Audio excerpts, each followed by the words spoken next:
Hello YouTube, how are you? Alright, welcome to a short look at 7 most amazing graphical games similar to Dwarf Fortress. If you've never played Dwarf Fortress, you really should try it. It's an awesome game, it's really hard to describe what it is. And I've been playing this game for several years now, and I've actually discovered quite a lot of clones or games similar to Dwarf Fortress that I really enjoy playing. So I'm going to showcase 7 of those games, and hopefully you'll get to like them as well. Number 7. At number 7 we have a game called Spacebase DF9. In this game you start as 3 astronauts that are basically about to run out of air, and your job is to keep them alive by building them a new home. You have about 8 minutes in the beginning to build them some kind of a shelter, and you have to move fast.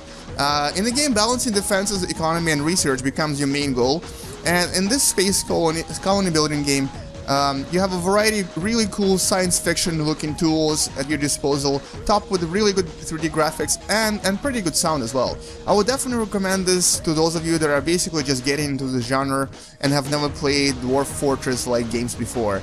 This is also probably one of the few newbie-friendly Dwarf Fortress titles out there, so definitely give it a try. Now, some of the positives in this game are, well, for one, it takes a science fiction approach, which is very unusual and really hard to find in modern Dwarf Fortress games. Also, I think it has a really proper difficulty level for new players, so it's not too difficult, it's not too easy. It has really good 3D graphics, really good sound, good music. But there are also some negatives. For example, it does lack complexity of some of the other titles, and it does get pretty simple the longer you play. It also gets a little bit repetitive, and it does have a limited amount of things that you can do once you reach a higher level of development. Now, I really wanted to give Spacebase DF9 a higher score, but I couldn't because it's still in its infancy and needs to have a lot more features to compete with other titles that I'll be mentioning later on. This game does have a lot of potential though, so give it a try. Number 6. At number 6 we have a game called Banished. This is a combination of a city builder like Settlers and a Dwarf Fortress like brutality and sandbox gameplay. You play as a bunch of villagers that were basically banished from their homeland and now have to establish a new living area in this good looking 3D world. There is a lot of emphasis on survival, and the economy is commanded in a similar way to Dwarf Fortress games, with stockpiles and by assigning various roles to your citizens. Some of the positives include really good 3D graphics, good music, really awesome weather, and almost like catastrophic events like tornadoes that basically kill off your people and destroy a lot of the things that you've built, and lots of ways for your people to die. The negatives include, well, it's a bit limited compared to other Dwarf Fortress games. Also, the focus in this game is on city building, so there's a little bit less freedom in that sense. And finally, it lacks the later game challenges and the depths of some of the other DF titles as well. Number 5. At number 5, I have a game called KeeperRL. Now, this is a very unique mixture of Dwarf Fortress and an adventure RPG game. It combines some really cool features from games like Dungeon Keeper and also has some really awesome RPG elements as well. So basically think roguelike game mixed with Dwarf Fortress. In the beginning you have a choice of playing as an evil dungeon keeper and building up your dungeon, or by playing as an adventurer and completing various quests and exploring various dungeons. Some of the positives in this game are huge persistent world, special and magical items, even smartphone compatibility, and it's actually coming out on Android soon. There's a huge depth of gameplay, lots of personalized characters, lots of different quests and adventures, and finally several types of game modes as well. As for the negatives, well, the graphics are not the most amazing graphics in the world, so it is pretty simple. And also this game lacks the resource management of other Dwarf Fortress games. For example, food is not actually essential, and there's more focus on battles and fighting, and the only resource that you'll actually have to worry about is mana collection. Number 4. At number 4, we have a game called Prison Architect. This game is one of the more original examples of the genre, as it uses a prison building simulator combined with Dwarf Fortress-like assignment of areas and roles to basically manage a prison. So this is more of a sim park mixed with Dwarf Fortress. The resource management is a bit different, and most of the game revolves around making sure that the prisoners stay in jail and are also happy, or at least not revolting. There are lots of very special commands like lockdown and even a way to execute your prisoners. It also has a story mode with some really interesting comics that supplement the story. Some of the positives include original and different content and storyline, and it also combines a similar game with Dwarf Fortress, which is quite original. And some of the negatives include a more simple gameplay compared to other games, a very simple map design with quite a small map area. The game is not as challenging in the end game as well, and also it plays more like a sim park game rather than a Dwarf Fortress, especially when you get to a higher level. Number 3. At number 3, I have a game called Timber and Stone. Now, this is a pretty cool game because it's a voxel-based Dwarf Fortress clone that features large maps and brutal difficulty. Basically, think Minecraft plus Dwarf Fortress. You play as 6 random characters that have to survive in a map of your choosing, using various skills to collect food, build defenses, forage, mine, wood chop, create functioning colony, and so on. Some of the positives in this game include really awesome RPG elements. For example, each character gets levels depending on the job that they're performing, and there's quite a lot of complexity in each of the characters as well. Quite cute voxel graphics, which I actually found very beautiful. Good music and sound effects. Minecraftish approach to building. The game is very complex and quite challenging, so even the veterans of the genre will find this game quite difficult. Voxels don't take up too much CPU power, so this plays pretty well on older computers as well. And this game has huge potentials for becoming probably one of the best games in the future. And as for the negatives, I really just have one. I found the game so hard.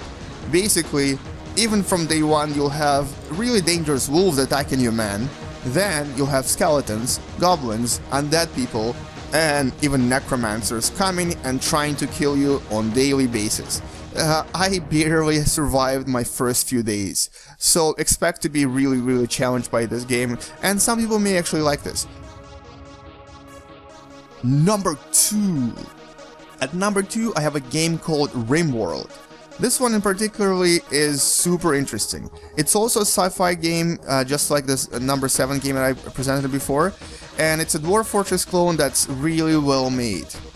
It's an excellent sci-fi entry into the genre and combines great music, great visual design, lots of new features that are absent from some of the other games, like for example research. And well, basically you start as 3 individuals that crashed on a planet where now they have to build a new colony that's successful and also protect themselves from pirates, villains, and other things by either killing them or capturing them alive and then convincing them to join your side. Some of the advantages in this game are, well, for one, there's research, so you can now discover new things and make old things better. It also combines really interesting visual design compared to other games and has really smooth, awesome gameplay. Very intuitive UI, so it's actually really easy to get into this game and to understand what's going on. And it's an excellent entry-level game to teach you the basics of the genre as well. The negatives may include, well, it's not as challenging as some of the other titles, but it does have a lot of difficulty as well. Also, sci-fi genre might be actually a downer for some people because guns, lasers, and electricity kind of defeats the purpose of having dwarfs. Also, this game is still in 2 dimensions, so there's no actual 3-dimensional layout like in some of the other games.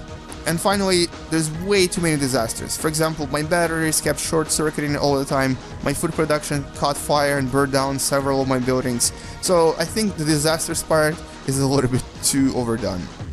And finally, at number 1. And I think number 1 game here would be Gnomoria. Or is it Gnomoria? I don't know. This game is awesome, that's all you have to know. This is by far my favorite of the genre, and it's a very simple game to get into, but is very difficult to master. I've literally put weeks if not months into playing this title, despite its simple graphics and design. Gnomoria is essentially Dwarf Fortress with gnomes, and better graphics. It lacks the history and depth of Dwarf Fortress, but is nevertheless a really good example of the genre. You play as several gnomes that are trying to start a new life in a randomly generated map that starts quite easy but becomes progressively more dangerous as you acquire treasures and grow in size. The game combines excellent RPG and item system and has very intuitive and easy to use UI. Other advantages in this game include really cute 2D graphics, lots and lots of dangers and hazards that are scaled to your level of gameplay and actually don't make the game too difficult if you're not sure how to play yet. Lots of different things to build and harvest. And also building mines or cities within the mountains is actually really easy and fun. and I spent so much time just trying to create an amazing, beautiful looking city inside the mountain. The negatives in this game include slightly limited map with somewhat limited size, but nevertheless you do have lots of levels to explore, so it will take you quite a while before you explore the entire map. Also, this game can get progressively more difficult if you do the wrong thing. For example, if you suddenly find gold and decide to smelt that gold ore into gold nuggets, you will be in a lot of trouble because your difficulty will go up dramatically. So making this slight mistake early on will actually make the game almost impossible to beat. And finally, the graphics are good but not amazing. I think that this could easily use at least better 2D models and possibly even 3D graphics. Alright, this is it. Those are the 7 games I wanted to show you guys, and thank you for watching. Now, there's actually a few games that I really wanted to mention but didn't on purpose. Like, for example, there's a game called Towns, which I wanted to talk about, but unfortunately the game is still plagued by way too many issues, so it's really hard to recommend it for me because it's far from being finished. Also, please support these independent game developers and please buy their games. I'm going to post all of the links below in the description, so if you do have extra money to spare, these games are really cheap, go and buy them, they're really awesome, and every penny will help these guys make even better games in the future. Finally, please subscribe to my channel. I showcase a lot of awesome indie games and I do lots of Let's Plays as well. This will help me become a better YouTuber and will help you discover new awesome games. Alright, awesome. See you later.